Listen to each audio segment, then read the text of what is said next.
పాత రొట్ట కథలన్నీ మాకొద్దు అంటున్నారు సినీ ప్రేక్షకులు. కథలో కొత్తదనం ఉండాలి. కథనంలో సరికొత్త కొత్తదనం కనపడాలి. ఆ కనపడేది కళ్ళకు కనువిందు చెయ్యాలి. అప్పుడు చూసే ప్రేక్షకుడు కన్నార్పకుండా సిల్వర్ స్క్రీన్ మీద దృష్టి పెడతాడు. అప్పుడు బయటకొచ్చినప్పుడు చూసిన ప్రతి సన్నివేశం గురించి వివరంగా తన పెదాలతో ప్రతి ఒక్కరికి ప్రచారం చేస్తాయి. అప్పుడే ప్రతి ఒక్కరి పాదాలు ప్రదర్శించే సినిమా థియేటర్ వైపు పరుగులు తీస్తుంది.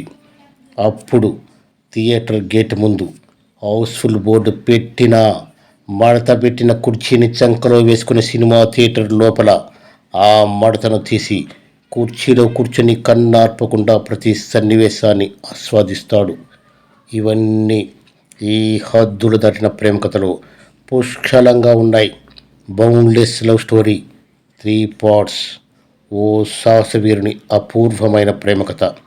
ఇది రామ్ చరణ్ కొరకే పుట్టిన ఓ ప్రేమ కావ్యం. ఇది సత్యం సత్యం సత్యం.